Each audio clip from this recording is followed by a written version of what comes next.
Oh,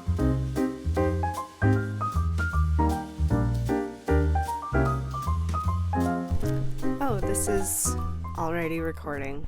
Perfect. Full transparency, it feels very strange to be filming again. It has been a while since I've actually filmed anything, and also it has been a very, very long time since I've filmed like a sit down and chat video. I really leaned hard into vlogs this past year, and so I'm ready to change it up. As you can see from the title of this video, I've been wanting to catch up with everybody on here. I definitely did not mean to leave y'all hanging for this long. I got really, really sick at the end of December, right before New Year's. We caught a cold that lasted, I want to say, almost 2 weeks, which was wild. The physical health and the mental health were at an all-time low, and I was really trying my best to kind of stay off the internet because it was prime time for people setting intention, setting goals, being really, really excited for the new year, and I can't blame them because that's what I thought I was going to be like too. But anyway, I thought it had been a long time since we had sat down and chatted. So I made some notes while I was sick. Anytime a thought came up of something that I wanted to talk about, I made a note on my computer. And so if you see me looking off to the side, it's just because I'm referring to my notes, because I'd say I'm probably at 75% better now. And the brain is not braining like it normally does. First things first, as you can see, I got a haircut. I cut off a bunch of my hair. It honestly doesn't look that short in camera right now, but it was down to my butt pretty much, and it feels good. I love getting a haircut in the new year because I feel like it sheds a lot of the weight of the previous year and just makes me feel fresh. I was definitely due for one. I think also being sick, you're not really looking your best, you're not really taking care of yourself. The depression spiral creeps in very easily and very quickly. So we're in a new year and we're starting off slow, which I think is a good thing because it always feels so strange that this is the time of year that we're supposed to be really like ramping up with excitement for the next year, when we're in the middle of winter, at least here in Canada. Also, we're in the middle of like flu season. Everybody's sick. Everybody that I know, I think, got sick this year. The days are still really short, though since the solstice, I've just been counting the extended hours of sunlight that we get every single day, praying, hoping, wishing for spring. I feel like the season should really be all about hibernating and like sitting and resting and just figuring out what you want to do in like a very chill, non-rushed, non-stressed kind of way. There were a couple things that I wanted to catch y'all up on. One of them being that I took a 6-week glass class at the end of last year, and I finally got my finished bowl pieces back and I wanted to show them off. And then I was thinking about how I didn't actually talk about my glass class really at all. I think because it was happening in October and November and I got behind on my footage, I just let that footage go to die on my hard drive. But I'm happy to say that that footage has been compiled into a longer vlog and now lives on my Patreon. And I thought this would be a good segue to announce that I have launched a Patreon. I'll be launching it today. Whenever this video goes up is when I'm launching it. So if you've been around for a while, I've been talking about starting a Patreon for, I think, a couple years now.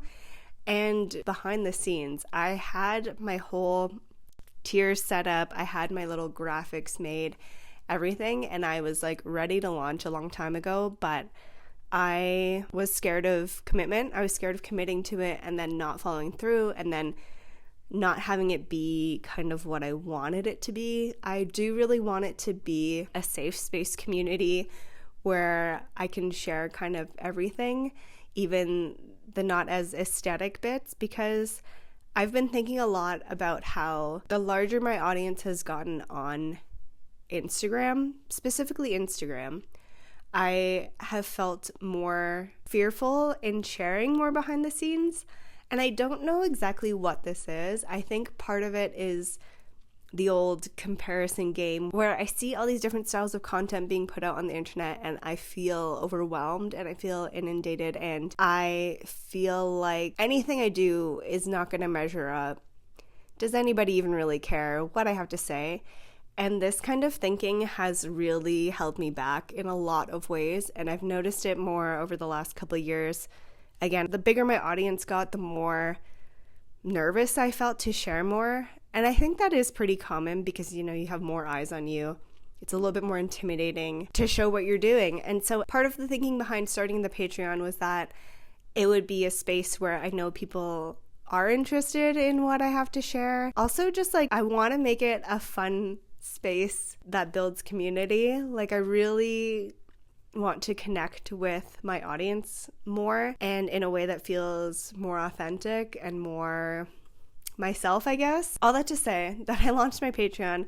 I have one process video up on there. I have a couple vlogs. Also, that was another thing. I feel like this past year on YouTube, anytime I'd like get behind on posting, like whether it was a couple weeks behind real time or like months behind real time, I was just like, no one wants to see this anymore. This is all stale and like nobody cares. When realistically, I don't think anybody cares about a timeline.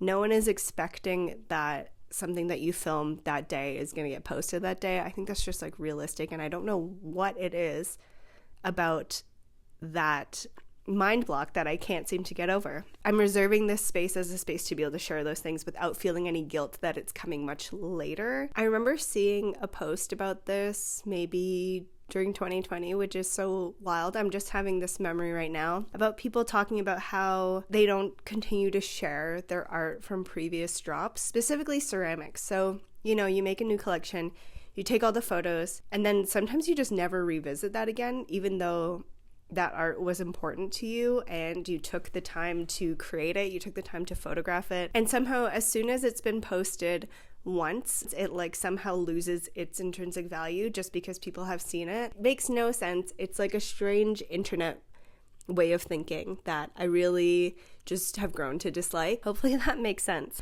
So if you don't mind, I'm just going to plug my Patreon a little bit right now. I have it up in front of me and I will include some little snapshots of it, but it should be live by the time I'm putting this out. So I just have 3 tiers to start. I have the Studio Pal tier, which is the lowest tier, and it's basically like a little tip jar just if you want to monetarily support the work that I do and the content that I put out for free here on YouTube. If you just want to support an artist that you know on the internet, I really, really appreciate it.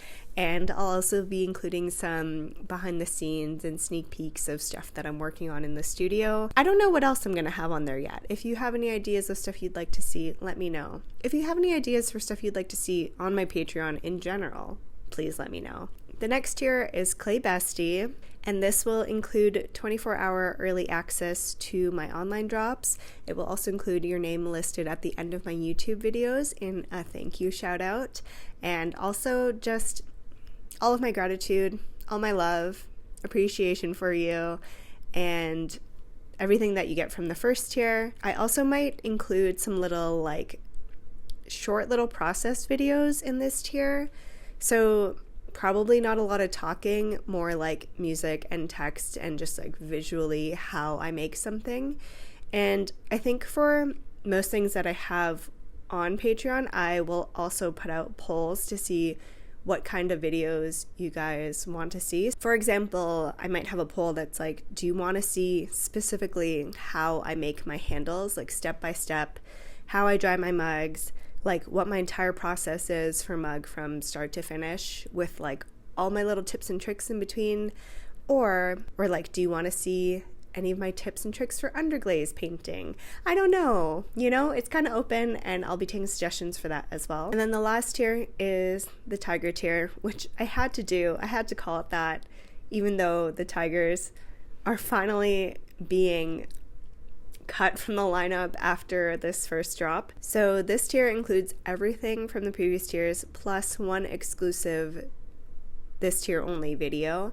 And so this might be a longer vlog, an extra vlog. It could be a roundup of my favorite things that month. It could be a Q&A, exclusively answers questions asked on my Patreon. And also, I think in one of these tiers, probably Clay Bestie, I'm gonna have like a master list of all the supplies that I use with links of where I get everything, all the brands I use, everything like that, everything in my studio.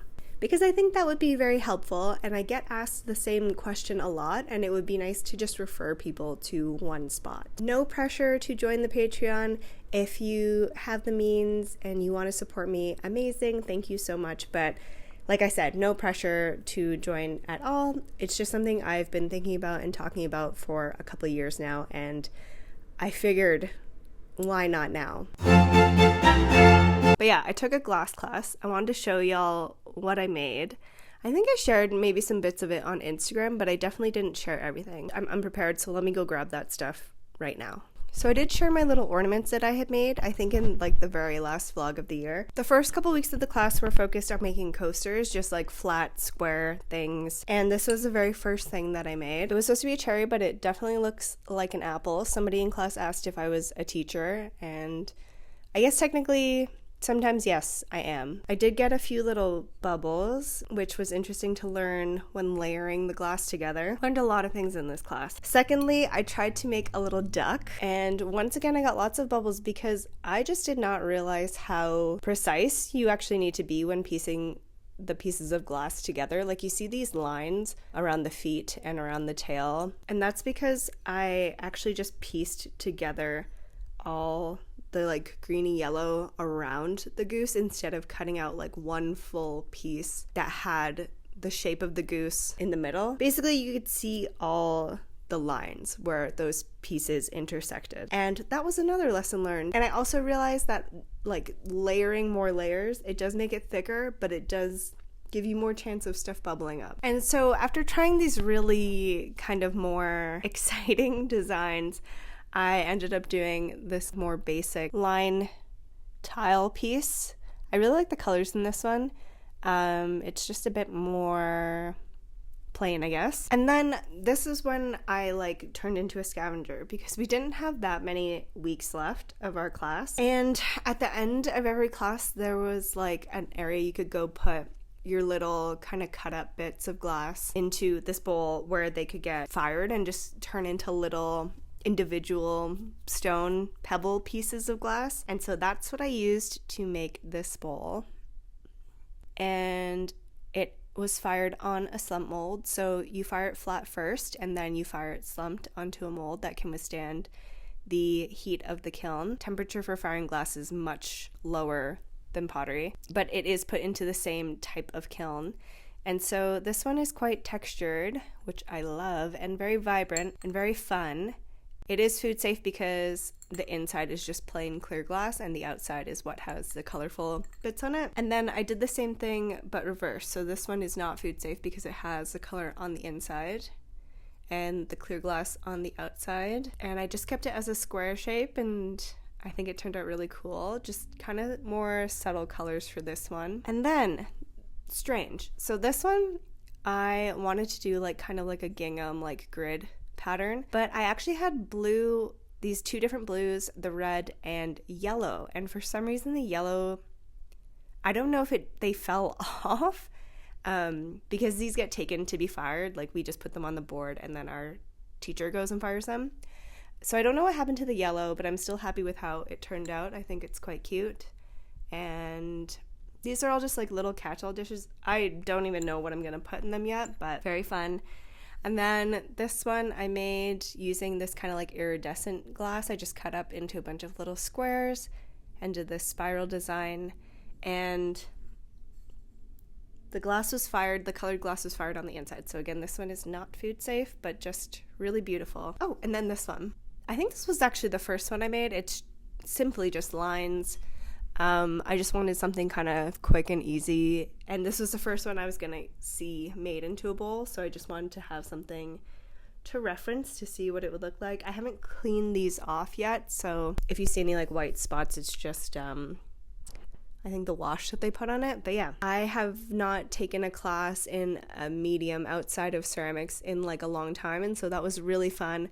I did that with Taylor's sister, and we're already scheming up what like sort of art class we're going to take next together, because it was just fun to have something to look forward to during the week in the evening, and fun to play around with something totally different.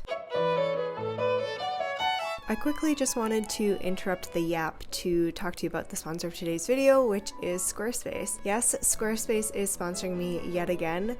I am so grateful, and I'm so excited to be working with them again. They've been a huge supporter of this channel. And if you don't know what Squarespace is, it is an all-in-one platform where you can create your very own website, web shop, and display your work to an audience all around the world. I've been using Squarespace to run my online shop for as long as I can remember. I absolutely love how easy it is to get your website up and running. They have so many customizable templates where you can kind of pick and choose the design that you like, the fonts that you like, the kind of vibe that you're going for. They make it really easy to bring your brand's vision to life, and they also let you accept alternative payments such as Apple Pay, Klarna, and Afterpay. We all know that it's getting harder to reach people online these days, especially when you're having a drop or a sale, so it's really nice that Squarespace has an integrated newsletter option that you can use to reach your customers and let them know what's going on with you in your business. If you're interested, you can go to squarespace.com for a free trial, and when you're ready to launch, you can use the code from Tree to C for 10% off your first purchase of a website or domain.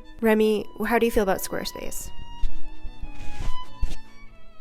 He loves it. Okay, back to catching up. There's something else that I discovered over the break, and that was the idea of doing a no-buy, low-buy year. I personally don't think I could handle a no-buy year. I just don't think I have it in me. But I am going to try it and do a low-buy year. The name is very self-explanatory, but I discovered this thing called the Rule of Five. I actually discovered this through another YouTuber. I think her name is Michaela Dixon. I will link her below and add the video that I watched here. She discovered this rule of five from a Substack. So essentially this rule of five is that you only buy 5 new things for your wardrobe for the entire year. And this, I think, does not include workout clothes, underwear, socks, things like that you actually need to eventually replace. And the idea behind this is not simply just to lower your consumption, but it's also based on a 2022 report that ties back to the fashion industry, which is predicted to double its CO2 emissions by 2030. Ideally, if we wanted to slow down climate change, global warming, everybody would do their part and only purchase 5 new things. And so this doesn't include thrifting, secondhand shopping, those kind of things, because they're not new items. And I think it's a really great idea to just be more mindful of what we're consuming. Anyway, I'm going to try it. Y'all can keep me accountable, because if you see me with something new, I'll let you know if it was thrifted or not. And this also does not include, obviously, clothing swaps or borrowing from people. All those things are fine. In order to be a little bit more mindful, I also am well overdue for a closet clean out, which I've also been talking about on this channel for the whole year, I think. It finally needs to happen. Unfortunately, that was one of the things I was planning to do over the break before we got sick. I was gonna overhaul my whole house and just totally organize, get rid of things we don't need. But maybe we'll save that for the spring, because what's better than spring cleaning? So anyway, I myself have started a note on my phone of things that I see that I want but don't need, and I've added them to this list of potential wish list items for things I want to buy this year. But I want to be able to give it some thought. I want to clear out my closet first, and I want to make sure that it goes with what I already own, because I don't want to clear out my closet and then just immediately fill it all back up again. I have written down some goals for the new year, and I was wondering if y'all would be interested in a separate video that just goes over my goals and maybe do a little mood boarding. I made this mood board last year to have on my phone, and it was completely unrelated to small business from Tree to C stuff. It was just related to my own life outside of that, my personal life. And last year I had a lot of social goals, like spending more time with friends, going out dancing, just like interacting with my in real life community more and more, making time for hobbies outside of my work, because once your hobby becomes your job, you need to get a new hobby just to keep yourself sane. I made this mood board last year, and I have to say, I don't know if it's because I was looking at my phone every day. I don't know if it's because I was manifesting this, and like, you know, there is some power in seeing your goals visually over and over and over again that I think subconsciously makes you gravitate towards those things that you hope for yourself, because it's one thing to tell yourself, I want to do this, this, and this. But if you're not being reminded constantly of these goals and of these things you want to do for yourself, it becomes really easy to forget about them in the day-to-day and just, you know, go on with your life and just kind of go through the motions. I thought it would be really fun to make a new one for this year, and then I thought I could talk to you about some of the goals I have for my own life and for my business this year. I don't know if I've mentioned it on here yet, but I will be back to full-time ceramics this year. My conservation contract that I had finished before Christmas, and so that's done. It was really, really interesting to do something different for about half the year. It was interesting to balance both things after being full-time self-employed for so long. Maybe I could talk a bit more about that another time. If you're interested, again, you guys let me know what you want to see. I do feel like this past year I kind of just let myself create vlogs with no like real thought behind it. I was kind of just filming my life and sharing it rather than, I don't know, setting some sort of more intentional themes for each video, which is something I hope to do this year. I think I was just trying to like post as much as I could, and sometimes we get carried away with quantity over quality, and that's how I feel about last year. Though there are some videos that I made last year that are bangers, and not to pat myself on the back, but I'm just excited to have them for myself to look back on. I think that's one of my favorite things about doing YouTube also, is that I do have this record of my life through these years, and it's like a realistic look at what I've done, how I've grown. I don't want to ramble on too long, so this was just like a little catch up and chat about, I guess, what's coming next. But key takeaway points: I'm excited to be back on YouTube, and I'm excited to come back with some fresh ideas. 2, join my Patreon if you want to. No pressure at all. Join for a month, see if you like it. Don't join ever. It's totally up to you. I'm just like not trying to not pressure anybody. Okay, I think I'm done yapping for this little sit down session, but let me know if you're into this style of video. I think ideally I would like to kind of switch things up and do sit down chat videos, maybe some Q&As sprinkled in with the vlogs, so it's not just all vlogs all the time. Also for my own sake, for editing. I hope you had a very restful and rejuvenating holiday season wherever you are, or if the holidays were tough, don't worry, we made it through. We're into the new year. And if you, like me, are also taking this year at a very slow start, please just bask in it. Please just allow yourself to rest and like take what you need, because this is also the best time of year for it, because everything feels slow and everyone should be hibernating a little bit more. We live in a world that really wants us to be go, go, go, and I think that is not healthy for us. Unless that's what drives you and you feel really good about it, then all the power to you. Thank you again for watching, and if you're not subscribed, please subscribe. I will see you in the next video, or I will see you on Patreon. Okay, have a great day, drink some water, see you later.